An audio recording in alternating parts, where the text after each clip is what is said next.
नमस्कार, मैं शालिनी और आप देख रहे हैं आंचलिक खबर। आइए बढ़ते हैं आज की बड़ी खबर की ओर। सबूतों के अभाव में हंसराजपुर हत्याकांड के 4 आरोपी बरी। फास्ट ट्रैक कोर्ट का ऐतिहासिक फैसला। महेंद्र, जगत, सूरज और पवन निर्दोष साबित। गवाहों के विरोधाभासी बयानों से हिला अभियोजन पक्ष। अदालत ने सुनाया बरी का फैसला। पुलिस जांच में उठी सवाल। सबूतों की कमी के चलते हंसराजपुर हत्याकांड में मिली रिहाई। मुंबई थाना क्षेत्र के हंसराजपुर गांव में 2021 में हुई बहुचर्चित हत्याकांड में एक बड़ा मोड़ आया है। फैजाबाद के फास्ट ट्रैक कोर्ट सेकंड में इस मामले में आरोपी 4 व्यक्तियों महेंद्र सिंह, जगत सिंह, सूरज सडे और पवन पासी को बाइज्जत बरी कर दिया। ये फैसला अदालत ने साक्ष्य के अभाव और बचाव पक्ष के वकील एडवोकेट सिद्धार्थ श्रीवास्तव की मजबूत दलीलों के आधार पर सुनाया। यह हत्याकांड अपने समय में क्षेत्र में सनसनीखेज बन गया था और पुलिस प्रशासन के लिए एक चुनौती बन गया था।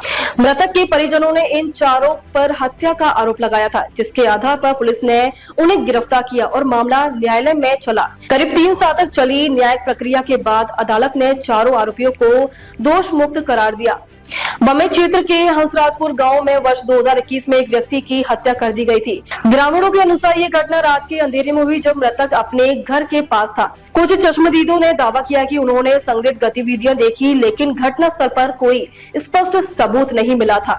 हत्या के तुरंत बाद मृतक के परिवार वालों ने 4 लोगों महेंद्र सिंह, जगत सिंह, सूरज सडे और पवन पासी पर हत्या का आरोप लगाया और पुलिस ने रिपोर्ट दर्ज करवाई।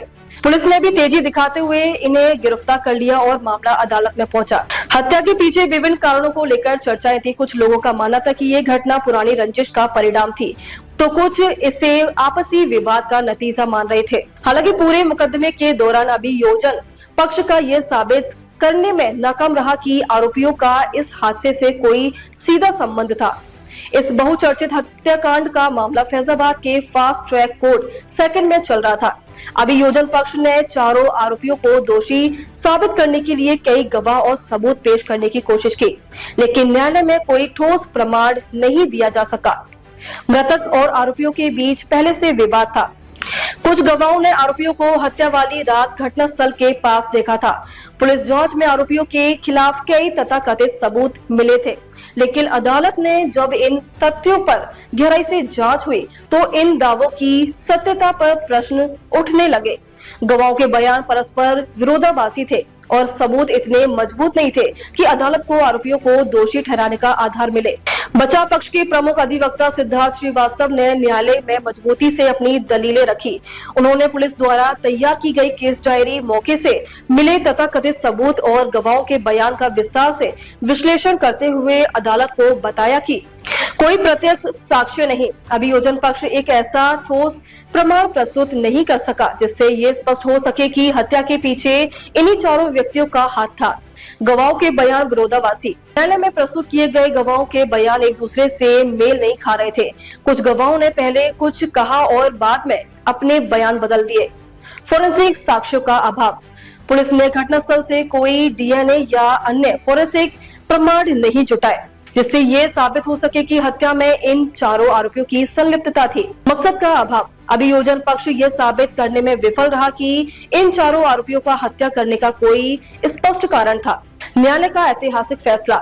दोनों पक्षों की दलीलें सुनने के बाद फास्ट ट्रैक कोर्ट सेकंड के न्यायाधीश ने यह निर्णय दिया कि अभियोजन पक्ष आरोपियों के खिलाफ ठोस साक्ष्य प्रस्तुत करने में असफल रहा है। न्यायाधीश ने कहा, भारतीय न्याय प्रणाली का मूल सिद्धांत यही है कि जब किसी व्यक्ति पर अपराध साबित न हो जाए तब तक उसे दोषी नहीं ठहराया जा सकता। इस मामले में अभियोजन पक्ष मजबूत प्रमाण प्रस्तुत नहीं कर सका, इसलिए चारों आरोपियों को बरी किया जाता है। अदालत ने इस फैसले के बाद आरोपियों के परिजनों में खुशी की लहर दौड़ गई। महेंद्र सिंह, जगत सिंह, सूरज सडे और पवन पासी के परिवारों ने कहा है कि उन्हें शुरू से ही विश्वास था कि उनके परिजन निर्दोष है और अदालत में न्याय मिलेगा। वहीं दूसरी ओर मृतक के परिजनों ने फैसले को लेकर गहरा असंतोष देखने को मिला। उन्होंने कहा कि उन्हें न्याय नहीं मिला और वे इस फैसले को उच्च न्यायालय में चुनौती देंगे। गांव में इस फैसले को लेकर मिश्रित प्रतिक्रियाएं आ रही हैं। कुछ लोग इसे सही ठहरा रहे हैं, जबकि कुछ लोगों का मानना है कि न्याय नहीं हुआ। इस फैसले का बड़ा प्रभाव ये होगा कि पुलिस अब अपनी जांच प्रक्रिया को और अधिक पारदर्शी और साक्ष्यों पर आधारित बनाना होगा। पुलिस पर उठे सवाल। इन मामले में पुलिस जांच की खामियों को लेकर कई सवाल उठाए गए हैं। क्या पुलिस ने जल्दबाजी में आरोपियों को गिरफ्तार किया? क्या सबूतों के अभाव के बावजूद आरोपियों को जेल में रखा गया? क्या गवाहों पर किसी प्रकार का दबाव था?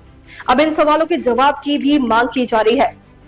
हंसराजपुर हत्याकांड में चारों आरोपियों की रिहाई न्याय प्रक्रिया का एक अहम हिस्सा है। इस फैसले से स्पष्ट होता है कि भारतीय न्याय प्रणाली में बिना साक्ष्य किसी को दोषी ठहराना असंभव है।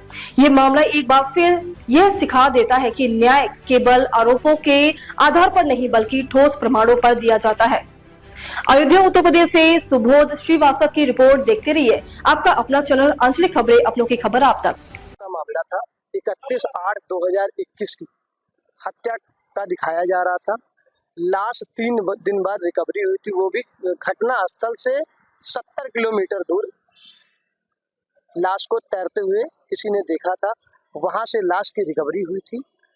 घटना का कोई साक्ष्य अदालत में ऐसा पेश नहीं किया गया कि जो प्रोसिक्यूशन को फायदा मिले। साक्ष्य के अभाव में हमारे मुलजिम न्यायालय FTC सेकंड कोर्ट से बाइज्जत बरी कर दिए गए चारों। 2 के अधिवक्ता हम थे, सूरज सड्डे व पवन पासी। 2 के अधिवक्ता सुधांशु वाजपेयी, सिद्धार्थ श्रीवास्तव मेरा नाम है, एडवोकेट शेड नंबर 24 में बैठता हूँ। जी का आशीर्वाद था, राकेश श्रीवास्तव, स्वर्गीय राकेश श्रीवास्तव, उन्हीं की कृपा थी और प्रभु की कृपा थी। न्यायालय ने जो आदेश किया हम लोग संतुष्ट हैं।